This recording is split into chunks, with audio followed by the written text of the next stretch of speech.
Well, ladies and gentlemen, welcome back to another episode of Rethink Real Estate. Today, we have a New York City realtor. David Rosen was one of the first realtors that gave us the opportunity to do auctions in Manhattan. And certainly David is a trailblazer in his own right from a marketing perspective and what he does in the Manhattan marketplace. But I have the utmost respect for the people that operate in the New York City marketplace. Some of the things that we've had to learn about real estate and the different ways that it operates in comparison to anywhere else in the world that we know how real estate operates is vastly different. And the people that can navigate that are certainly special people from a perspective of managing so many things at once, from sales that are in excess of 20, 30, $40 million that happen every single day in that marketplace, all the way down to the co-ops and the different way the business is done through attorneys. There's a lot of things to navigate, and David shares with us his obvious love of New York and the different things that are there, but also the different aspects of the real estate industry that he has had to overcome and that he's had to do as well.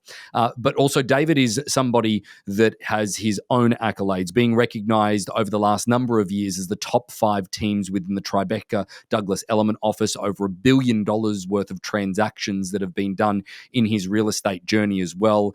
Top 25 teams within Douglas Elliman nationally as well. Is that David is certainly somebody that not only has a pure love for New York and Manhattan and the areas around it, but also is a true professional when it comes to the real estate industry. We talk about the luxury market and all different types of things. It's an absolutely great episode. I hope you enjoy.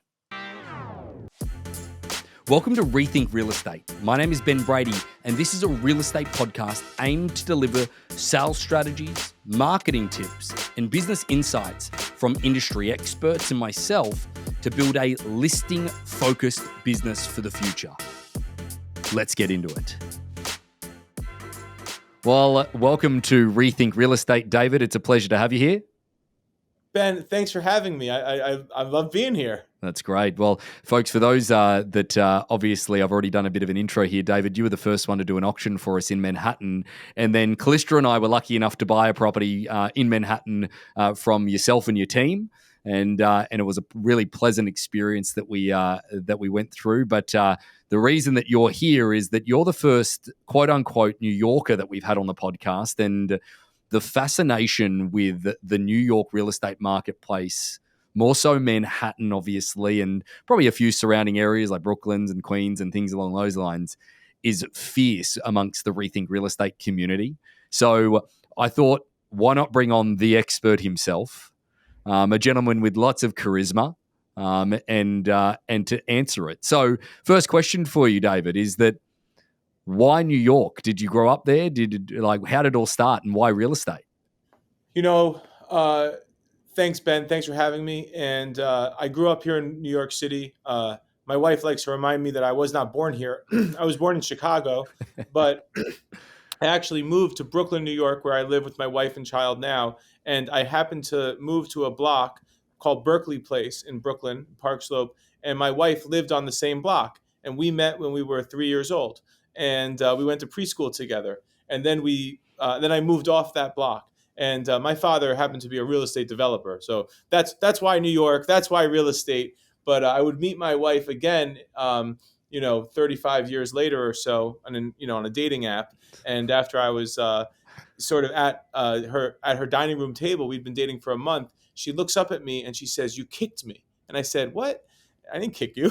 And she said, "No, you did." And she runs to her room and comes back with a photo album and takes out pictures of us when we were little kids. So now we have a little kid together. But for me, New York City is about raising your family. It's a great place to do business. And I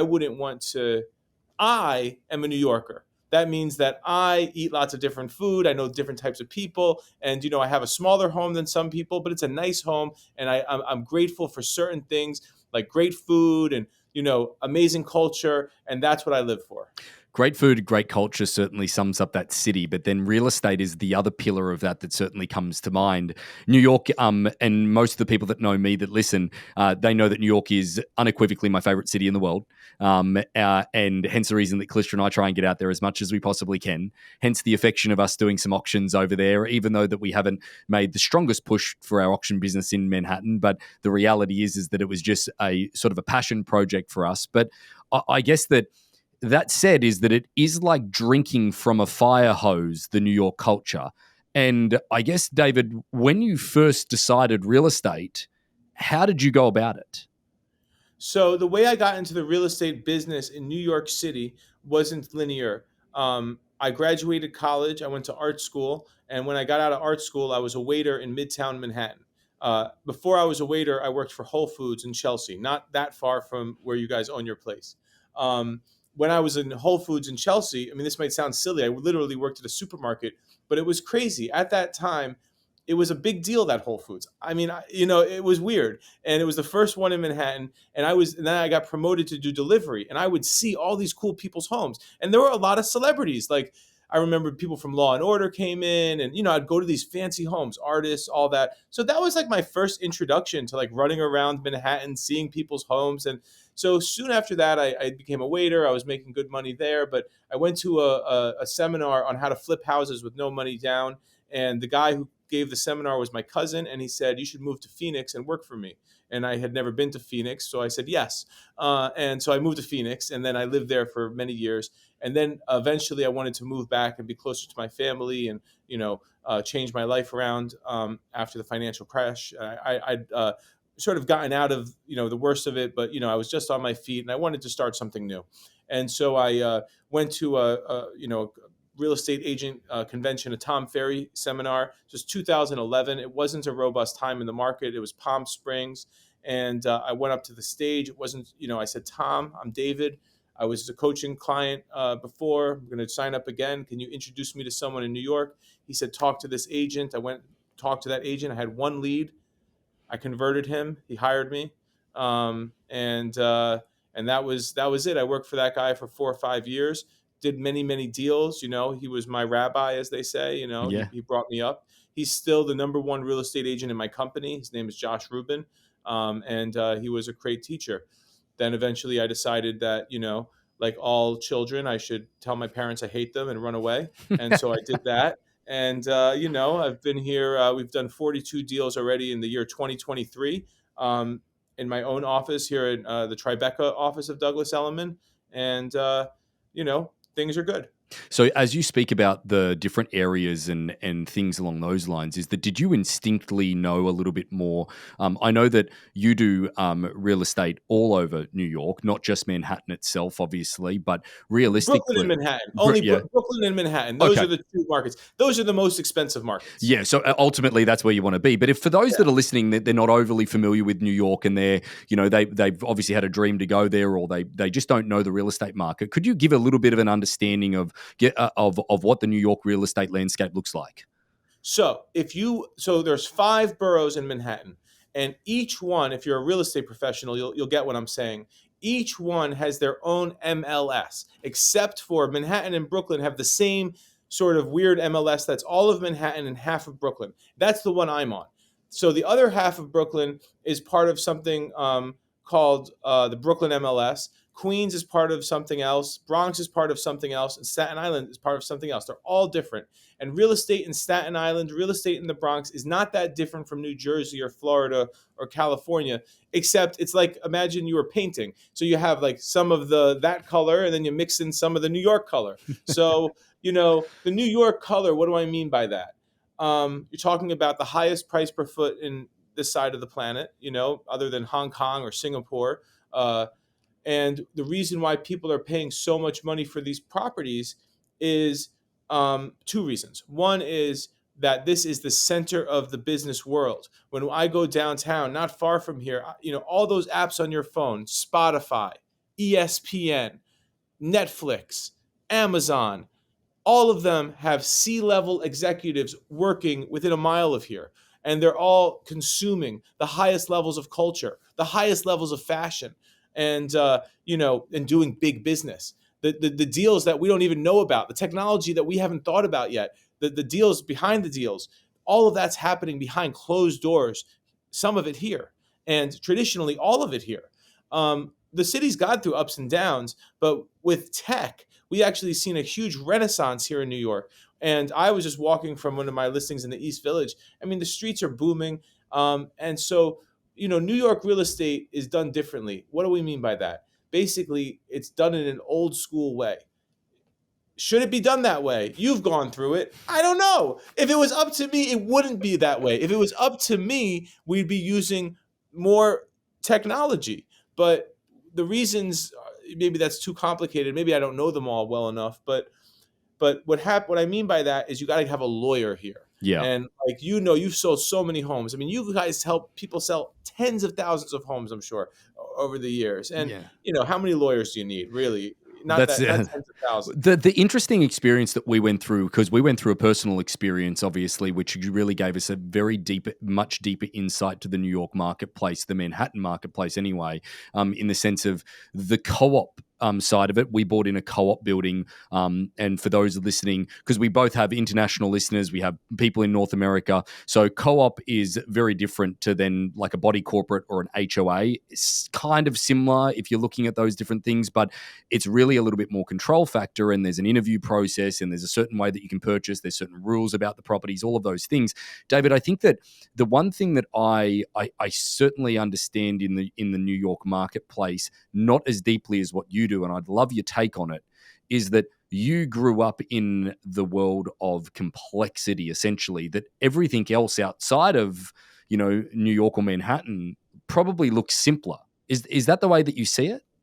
I don't know if you ever watched the show Succession, which obviously has a lot of great shots here in New York, but and I hope this doesn't ruin the freshness of this That's okay. podcast.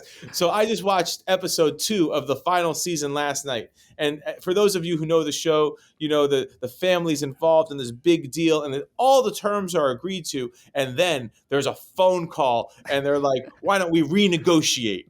And then the one group is like, "We're not going to renegotiate." And the father's like, "You can't renegotiate. You're going to be stupid." And then the other hustlers, they're like, "You should renegotiate. You're leaving a lot of money on the table." And it's like that. It's like everyone's chirping in someone's ear till the end. Nothing is set in stone. It's like walking on quicksand. And so to be that person, I guess that New York mentality, that attitude, you have to sort of run with a V18 engine. You got to get it done. And in order to do that, you have to be smart. You have to be team player. You have to be goal oriented. But you need to. I mean, it's just there's a lot of people involved. If you just go along to get along, it's kind of hard to get where you're going. You have to have a direction. And I think that so the juggling of all of those different things that you guys deal with from your transaction perspective is that, the other portion of this as well, that I think that just to give people a little more context to how you operate, David, is that not only then do you have the complexity of whether it's a condo, whether it's a co-op, a different building, different rules, different interview processes, different financing, all of these different things, but then also to add on top of that, you go from West Village to Tribeca. And it's like going to another country, like you go to the Upper East Side versus, Chelsea. It's so vastly different. So therefore you deal with the complexities of the different styles, the different types of properties. Let me give you an example. This would be totally off limits to say in another context, but we're doing a deal in the East Village. It's a co-op. Both of the buyers went to my alma mater, RISD.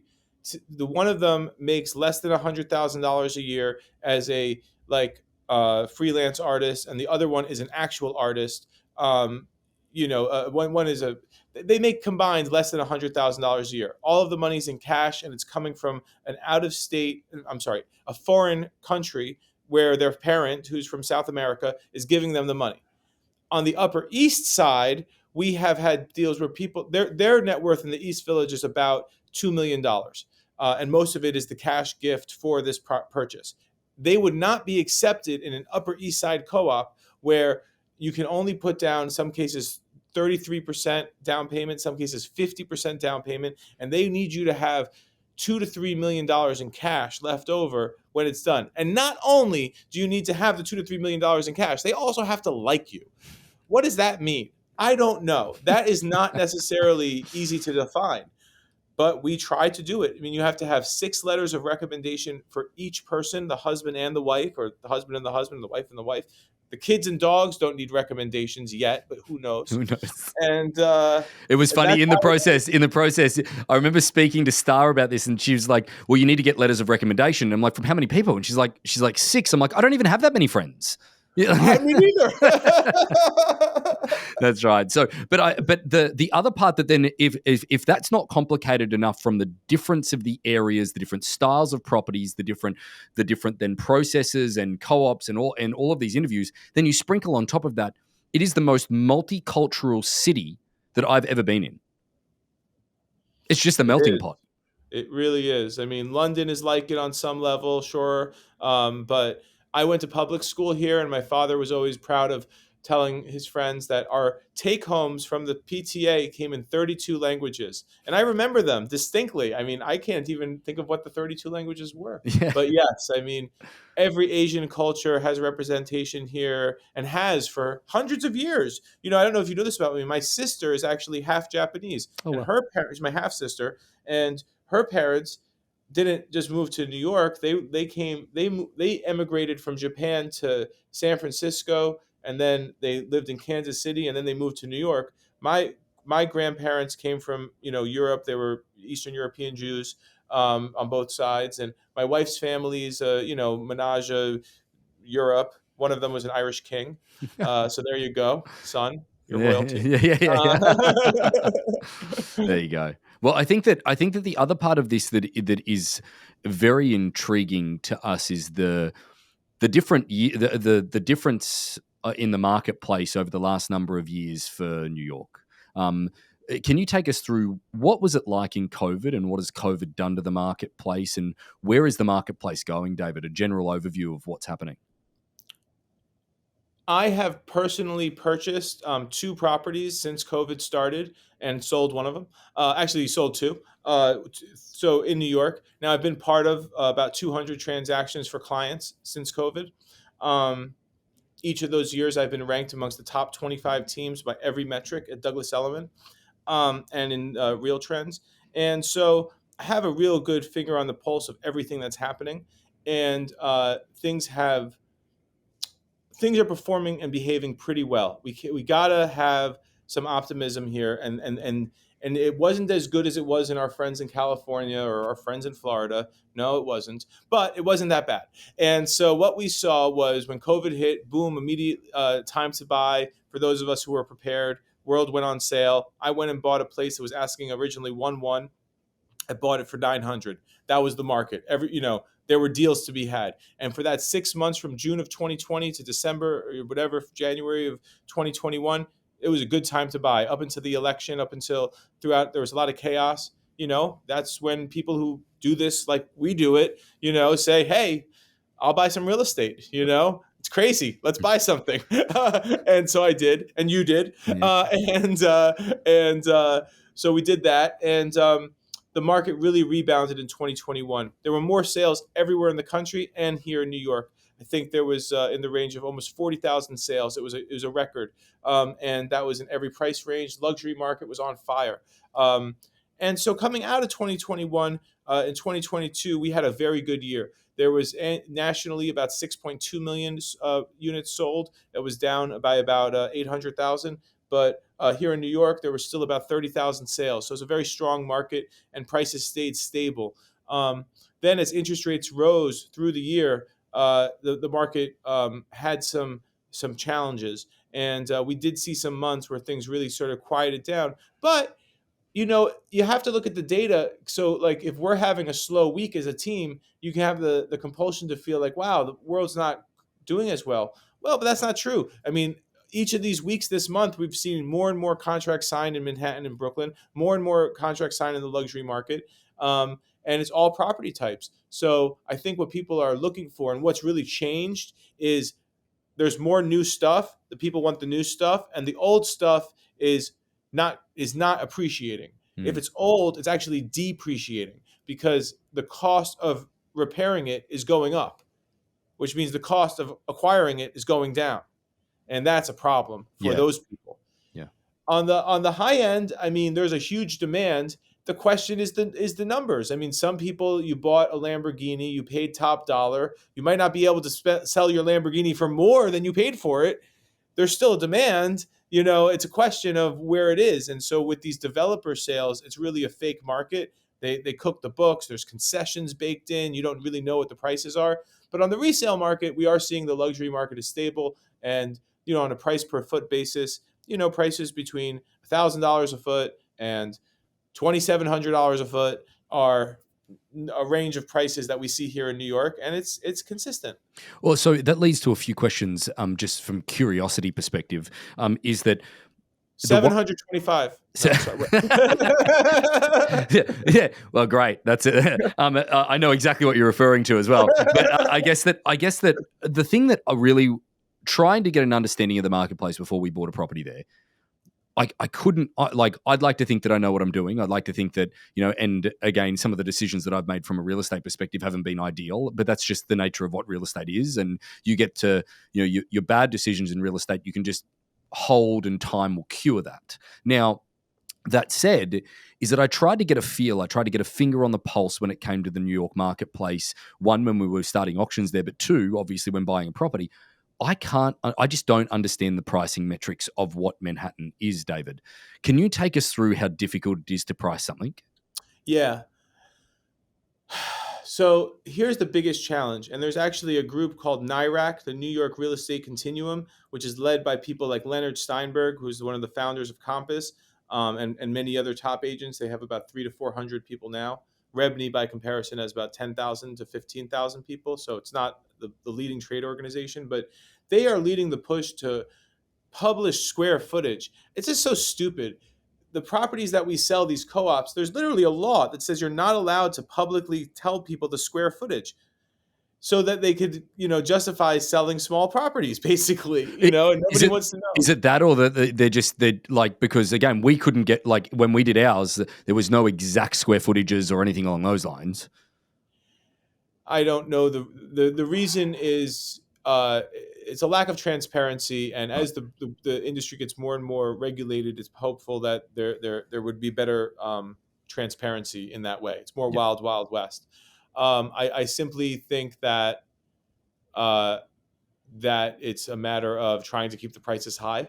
On every price point, people are just shocked perhaps that, this is what the price per foot is. But so I think that the way that you understand these things is there's two different ways. One is you can relate it to what it costs to rent a place, and the other is you can look at what you hope the appreciation to be. So as for why things are priced in a certain way, you basically can't get in Manhattan, in certain neighborhoods, like you can't get a 2-bedroom for less than $2 million. But if you leave those areas, then maybe you can get a 2-bedroom for like somewhere like 1.5 to 2. And then like slightly outside of there, it's like 1 to 1.5. And then like that's kind of the best you're going to get. And then for like a 1-bedroom or a studio, like the cheapest studio is like, northern Manhattan is like maybe 250,000. But then like for most of Manhattan, it's going to be like the cheapest one uptown is going to be like 350 to 400. And then downtown, it's going to be like 400 to 500. And then further downtown, it's going to be like 500 to 600. And that's just kind of like a heat map of like what things trade for in those areas because of how cool they are. Yeah. It's literally about how cool it is. Like, like what clubs, bars, restaurants can I go to? Where's my job? Where's my friends? That type of thing. If you're single, what your priorities might be and that type of thing, your social life. If you're not single and you have family, that's a huge part of the real estate market. In fact, that's the more important part. I hate to say, it's true. It's the more expensive part. Multi-generational housing, as opposed to second home housing, is the backbone of the real estate market. Then the second home market is sort of leveraged off of that. So I think that you couldn't do better than having a 3-bedroom, property around Central Park on the west side or east side once upon a time. Now, where are we now in that cycle? It's stable. It's not appreciating sharply. People have made huge notable transactions in and around these areas recently, including the richest man in the world's son, what's his name? Louis Vuitton heir. I know who you're talking about. I know. Yep. His son just bought a place here in Tribeca for $19 million. The person he bought it from I think Bill Gates' daughter just bought another one in Tribeca Also for in like $50 Tribeca. million. Yeah. That's right. Yeah, 50 million dollars. Yeah. The founders of Slack bought another 50 spot nearby here. Um, So David, if you need a broker, $50 million buyers. I get a report. I get a report every day from The Real Deal. I subscribe to The Real Deal, and I get a report every day called The Dirt, and it tells you the highest transaction from a residential perspective in Manhattan that day. And I don't think I've ever seen it lower than $15 million every That day. seems right. Yeah. Yeah, every single day. Like, it's just amazing. So that's a huge, so money matters, right? And so that creates a huge economy. Like these real estate companies are more than just brokers. It's I think that, brokerage commissions make up 1 in $15 of GDP that's created from real estate, sales, you know. And so uh yeah, it's the stagers, it's the movers, it's the, handyman, it's the lawyers, it's the mortgage, it's all the things, right? So um and it's the specialists. And so uh, that is really important, not just because it brings money into the economy, but it shows us that these leaders of our country are living here. Yeah. And if they're living here, then they're sending their kids here, and then they're eating at these restaurants and going to these plays, and then we'll And command the whole economy based upon that. And is that sort of the core part of it? Is that the fact that the economy's been based off such idolization that then that fuels the pricing side of it? Because pricing seems to be, obviously it depends on what area. You said how cool it is. Ultimately, you've seen a great migration, I think, and you're going to tell me if I'm right or wrong about this, down to the lower Manhattan districts with a lot more people living down in lower Manhattan. It's funny when you speak to more people outside of it. People ask me all the time, "Well, where's your property?" You say lower Manhattan. They're like, "Well, where's that?" Like, they don't know it as well if you're not a local. It's more like where the locals live. Is that kind of the perception? Well, I think the West Village is actually the coolest neighborhood in the city. I mean, so I think that if you just say West Village, people it depends on who they are, but um, the Sex and the City house is like one of the most frequently visited tourist attractions, and I mean, well, it's a wonderful place. Yeah, downtown has been cool for a while. And it's usually that like single people were downtown, families were uptown. It's more of a. But nowadays there are great schools in Tribeca. Was the first neighborhood that really catered. And when I say catered, I meant that they had larger apartments. Like where you live, where you own in that neighborhood, there's just not that many large apartments. Mm. And that's why the prices went up so high, because, people are willing to pay anything for a place where you could at least have a second bedroom, and the sky was the limit. So I guess the prices really tack to what the most highest earners are making in the economy. Yep. If those are tech people, if those are Wall Street people, if those are movie people, entertainment people, fashion people, what they're willing to spend. Yeah. And usually those people aren't actually buyers. Usually they're renters. And so then they make the rental market a certain rate. And then you can say, well, if the rental is X and the interest rate is this and the common charges are this, then it would make sense economically for someone to say spend this much money on carry. And usually that those numbers are the same. So if it's the same to rent and buy, that's usually what the sales price is. That's kind of how it goes up and down. The thing that I've grown to learn in the marketplaces that we get to go to is the different industries that fuel that marketplace. So, for example, when we're in the Bay Area, we're talking to very much tech and venture capital. When we're in Southern California, it seems to be a great deal of real estate related stuff that obviously fuels this economy. Definitely, there's no question. And then also, if you're in LA, it's the movie industry. You go then to Hawaii, and that's fueled really by an international purchases market out of Japan. You go to British Columbia, and that's fueled by a great deal of international interest getting their money into that marketplace because it's easier to get in because it's in Canada versus the US. You go to New York, and whilst I will say that there's a great deal more financial people that I've ever met, like Wall Street people, I don't think that I could put my finger on any one industry that is the major portion of that industry within Manhattan. Is that a fair assessment, or am I wrong? It's a really good observation, and one of those, and that's really one of the reasons why this market has strength. Um, having lived in Arizona when it peaked and also when it cratered, I don't think Arizona is a bad place to invest. I really don't. I would do it again. And I loved it there. But they have a diverse economy in Phoenix. They have 5 or 6 good industries, but we have all the industries. The New York City market has been uh, a nexus of international trade from the time it was New Amsterdam in the 1600s. My grandfather owned a textile factory here in Manhattan. There's the Diamond District. There's a textile district. There's a tech industry. There's a Broadway industry. There's a TV industry. The Daily Show is shot here. Fox News is shot here. Um, the banking industry. So all of the industries, Spotify has their corporate offices here, architecture, and I think the education industry is an underrated one, meaning both uh, universities and why that's important is because my stepmother, who was a professor at NYU for many years, had always had a huge amount of international students, and you got to understand that these are bringing a lot of money in. You know, people from Europe and Asia in South America spending 100,000 a year in tuition and 100,000 a year on housing and buying homes and all this stuff. Just like if you were in Cabo San Lucas, you're depending on tourists. Well, we're in some small part depending on this international education market Yep. and this internet and this tourist market. We're getting 70 million tourists a year at the peak season. It was 56 million last year. As that goes up, we continue to see new things. The capital of cuisine for certain types of things. So it's a melting pot. It's a confluence of all of those things.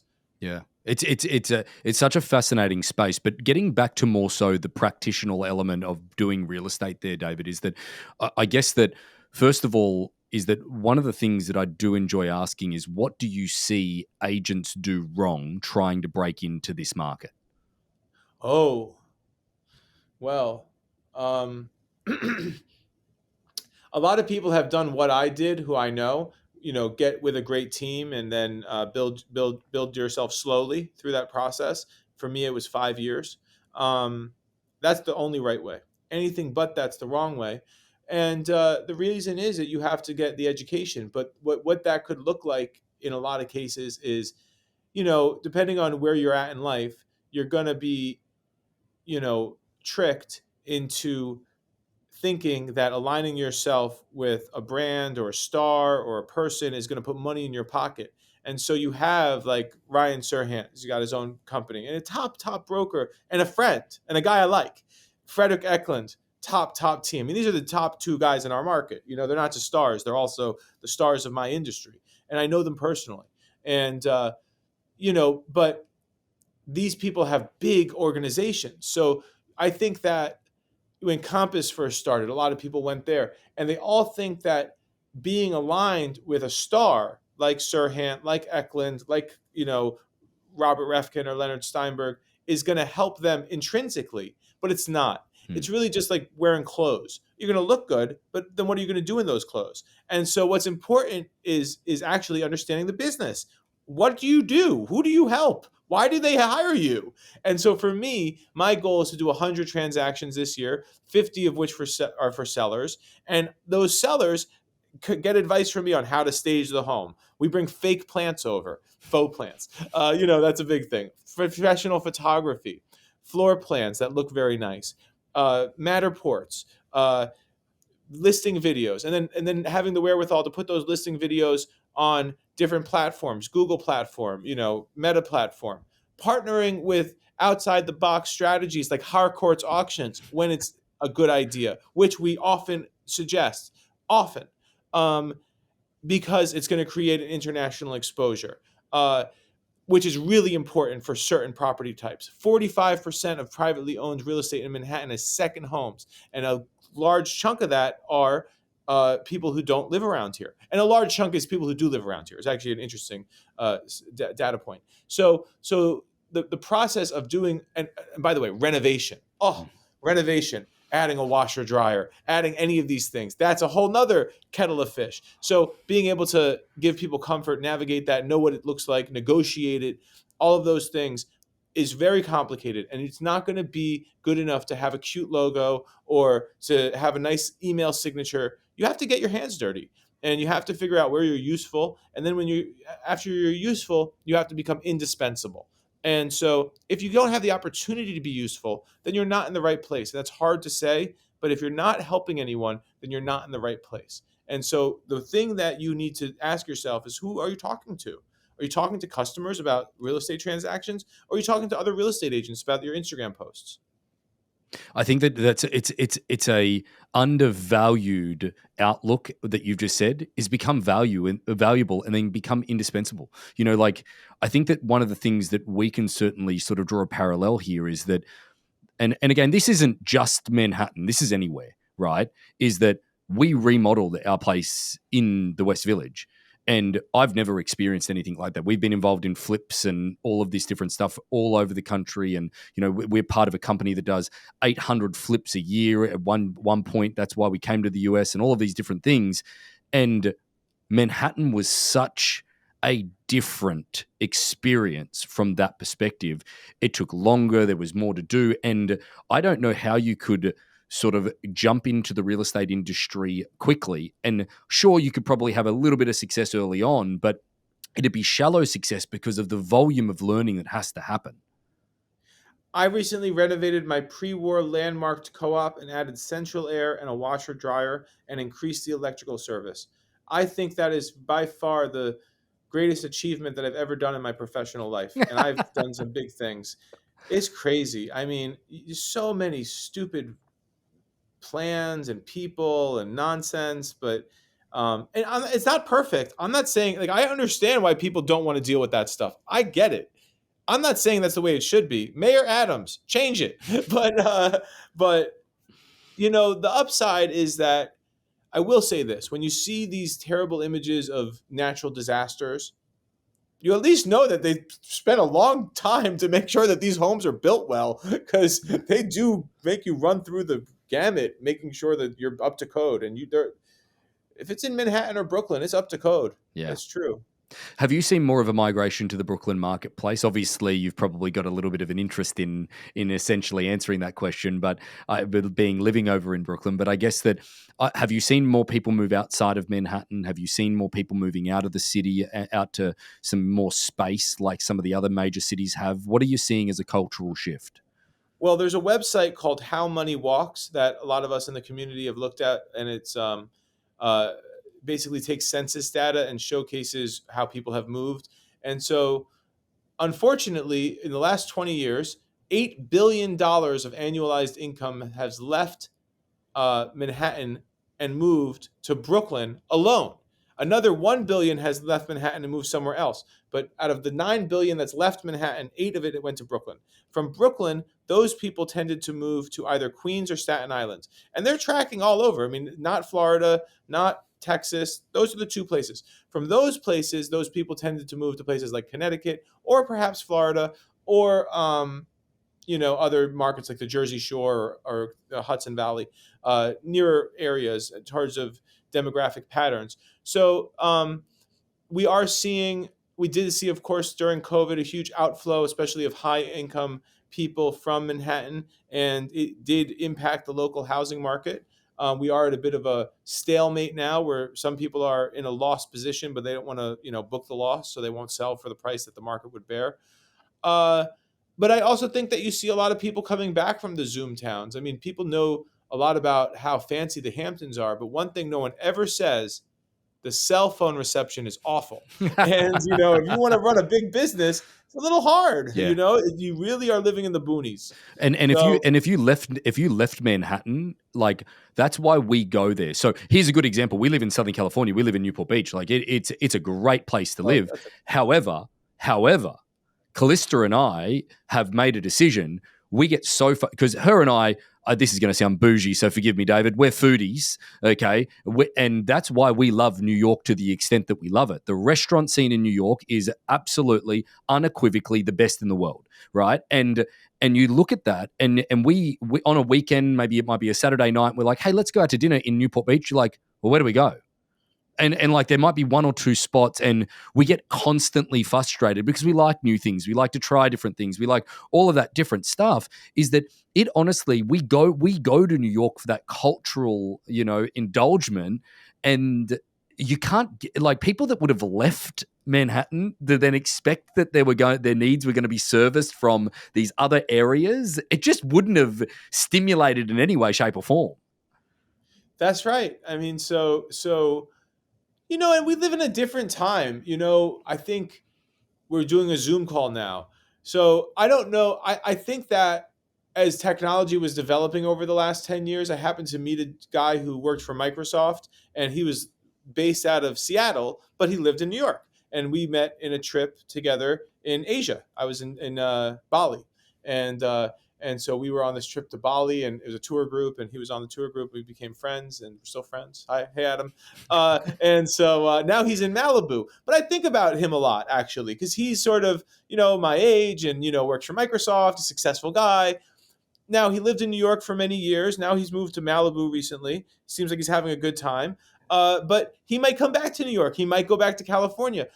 But he's probably not going to go certain other places. He's probably not going to go to, I don't know, the Midwest. He might, but he probably won't. He's probably going to be a New York or California guy.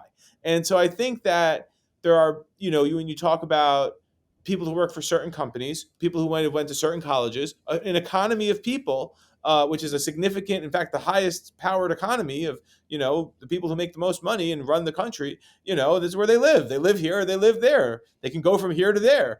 That's what they do. Yeah, it's become a different world from a service perspective. But I think that there's one thing that obviously is synonymous with the word New York is that the luxury side of the marketplace. We've spoken a little bit about it, but you've got homes there that are listed for $250 million. I think Ryan Serhant has got that big penthouse that's there on the park as well. You've got homes that, that are transacting every day between, that 20, 30, $40 million. And a lot of it is all cash, David. What the luxury marketplace there, obviously it's fueled by a great deal of different business side of things, but if somebody was looking to break into a luxury marketplace and to get to that level and get to that stage like what you do all types of real estate, what would your advice be to them breaking into a luxury price point?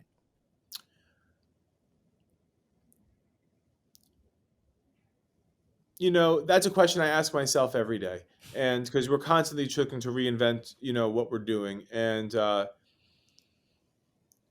luxury price points, when you're talking about north of $10 million, typically speaking, it's not a primary residence. It's going to be one of a few homes that someone owns. And oftentimes they might spend a lot of time here. I saw Matt Damon recently. He lives in a place he paid $16 million for, and that's their home. John Krasinski and Emily Blunt live in that same building, and they take their kids to school, and I see them walk their kids to school. So there is both a practical element and also what you might call a luxury element or a numistic element.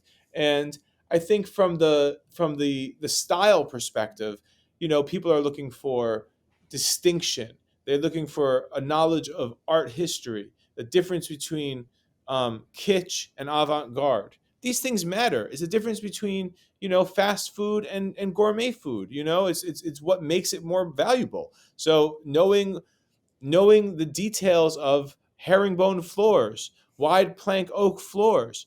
What's the difference? Maybe quartz is a good material in a luxury space because in certain spaces it's more durable. Even in a $20 million place. Knowing what casement windows are, knowing the language of luxury is part of luxury. And so, I didn't always know that an emerald was a diamond. I now know that it's an emerald diamond, but I thought it was two different things, I didn't. I had no idea as well. So thanks. Well, when I went to buy an emerald ring, I found that out. So the language of luxury is something you can learn. You can learn high fashion. Not everyone knows everything about all of these things. And me, I'm more of a sports guy. I don't really know every single fashion designer or artist. I know some. But, that's part of it too. Kevin Durant owns a place here. Ben Simmons owns a place here. These guys are doing stuff, and what do they like? They want the same creature comforts that people want. So you could see how luxury is going to be obsolete if it's too stylized. We have this 56 Leonard right here. It's called the Jenga building. Really cool place. So knowing architects like Bjarke Ingels or these other famous architects, Sir David Ajay, who did David Williams. So getting into the luxury market is a specific skill, just like getting into gourmet cooking. You need to learn who the chefs are. You need to learn what the ingredients are. Same thing with the luxury business here. You have to know who the developers are, the products, why they're great, and what's great about them. I think that's a wonderful answer, learning the language of luxury in order to get into that marketplace. David, I'd like to thank you for being on Rethink Real Estate. It's been an absolute pleasure, talking about New York. It's one of my favorite topics out there. First of all, also thank you for your support and giving us an opportunity to do auctions in Manhattan. You guys were our first and gave us a chance to break into the marketplace a little and still continue to support us. So again, thank you for all you do, but also thank you for sharing your time with us today. You are welcome, and I owe you and Callista a drink and a bite. And now that I realize you'll be back here soon, I'm going to set that up. Let's do it. Wonderful. Thanks, David. Thank you, Ben. So about 75% of our audience hasn't liked, followed, or subscribed to our podcast. It would mean the world to us, and it would help this podcast more than you know to expand our reach if you were to like, follow, or subscribe on any of the platforms that you're watching or listening on. Thanks again.